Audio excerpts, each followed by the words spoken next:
Yeah. Well, I thought, you see, Bill, we've moved into an area of social responsibility and ethics, and I think maybe we could bring the panel back to a larger focus on really bread and butter issues and what really is waiting to be done in the sectors. I think there are no two views that energy and environment are closely interrelated. In fact, there is an impact that's understood. But when we have to understand the energy scenario, I think we've got to understand that when we talk of affordability and access of energy, we've got to think of the economic scenarios which you've presented before us, particularly Vinova. We've got to know what is the costing of those scenarios and how much is going to be funded from which side and how. Because unless we present the major actors, particularly the developing countries who have growing energy needs, that where are they going to meet these funds from, these will all end up as very theoretical scenarios. I would say that first of all, I think we must understand that people need services, energy services, and not really basic energy as such. And the growth of energy services and the growth of human civilization over the last 200 years or so has evolved around the development of the steam engine and the internal combustion engine, and then the electricity grid as Edison saw it.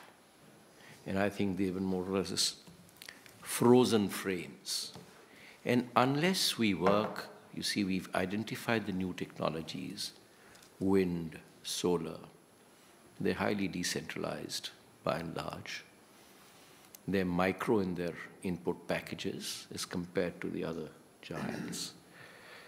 And unless we build the service technologies to be able to work on these sources of energy and providing the same levels of comfort to society which has got used to it, we are not really catching the raw nerve of the whole issue. I would say that, as I mentioned, that new renewables will be largely decentralized. I think we have to work on smarter grids, which are going to be able to capture smaller inputs of energy, variable at times of the day, and how are you going to store energy? Because one of the basic things of electricity is the inability to store it. Storage cells, what would be the environmental implications of developing so much storage and how? You mentioned carbon capture and storage. I think carbon capture is a must, but storage without utilization or fixation, I think, is an extremely dangerous exercise. It's only pushing the problem under the carpet or under the sea or under the ground, whatever you might like to call it. I think we've got to work much harder on, let's see, you mentioned Statoil and all these companies. Yes, if you can use it for enhanced oil recovery or for other purposes, it's extremely good. But if you can develop into compounds or algae, as you mentioned in your last slides, algae development, and somehow also probably connect the food chain to it, we would be reaching somewhere useful. Meanwhile, of course, this will take probably 20 years or more to develop, or 30 years. What do we do in the interim for new energy sources that are going to come up? I think in the interim, we will need cleaner fuels, at least if you want people to move away from coal, oil, move into nuclear or gas or whatever it is. Of course, safety issues are one side. You would need to create fuel banks for these cleaner fuels. Because even in the case of coal, we've seen that moment you start consuming a particular fuel, the prices get very volatile. And when there are new entrants and large, hungry entrants like India, China, walking into the field, and hopefully soon Africa will also join in, you have to present some alternatives of stability, of ultimate price stability. Yesterday we heard the DG of the IAEA talk about a uranium fuel bank. I think this needs to be built up in a very strong way if you want people to pick up nuclear. Similarly, for gas, if you want, we talked about the IAEA scenario for enhanced gas prospects, natural gas, but we need to build a bank. Because the moment you set up a plant and then suddenly the prices of gas start shooting through the ceiling, your cost of production of power is going to move from 6 cents to 12 cents to 18 cents. And then you have to shut down the plant because nobody's going to buy that power. So unless you create a stability of fuel, we are in for trouble. And I think last point I would like to make is that when we talk of these newer technologies, there's a strong issue of IPRs. If you want developing countries to adopt these technologies, they cannot afford to buy it at the cost at which they'll probably come. And the fear there is, or the suspicion is, that this climate change debate and cleaner technologies should not become an excuse for a new business development environment in the name of a cleaner planet. Okay. Yeah, sure, please.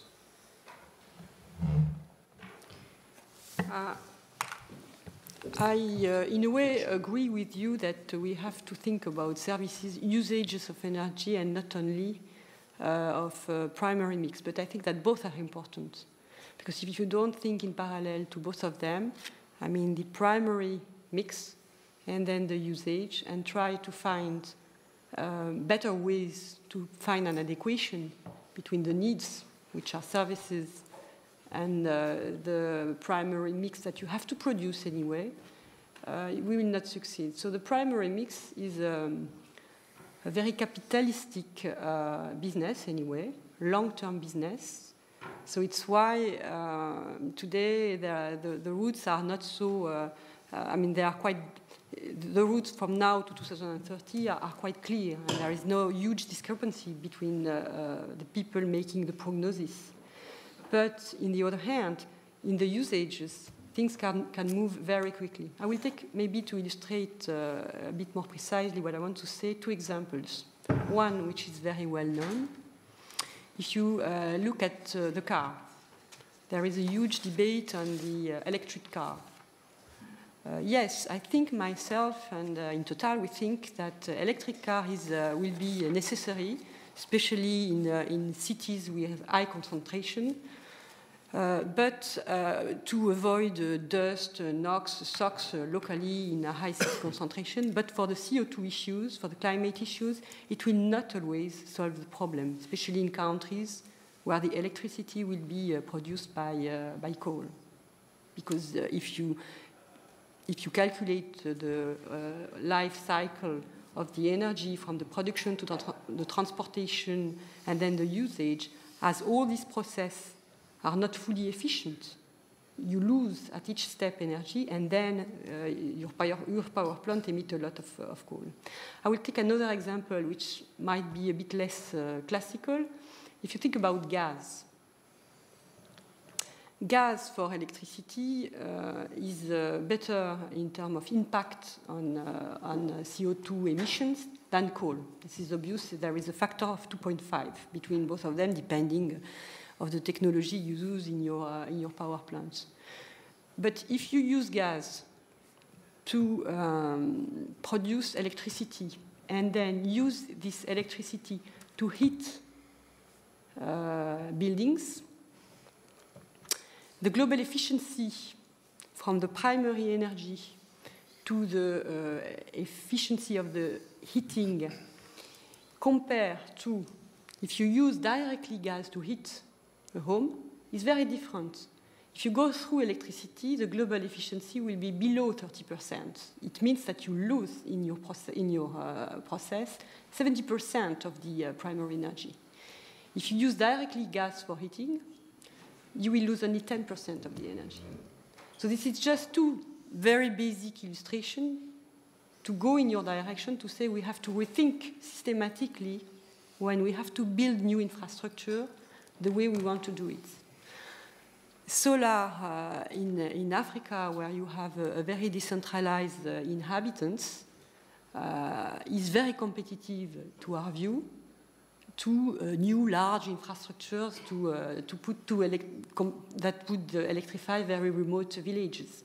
But each case is different, and it's true that we need more thinking, more innovation in technology, for sure, we spoke about that, but also innovation in our business model, in the way we adapt the primary mix to the final usage, taking into account also culture, organization of the people in the countries. I think this is really feasible. We just have to rethink systematically the business model we want to do. But in all countries, in our countries where we have already our infrastructures and all that, it's completely different because we have them, so we have to optimize them.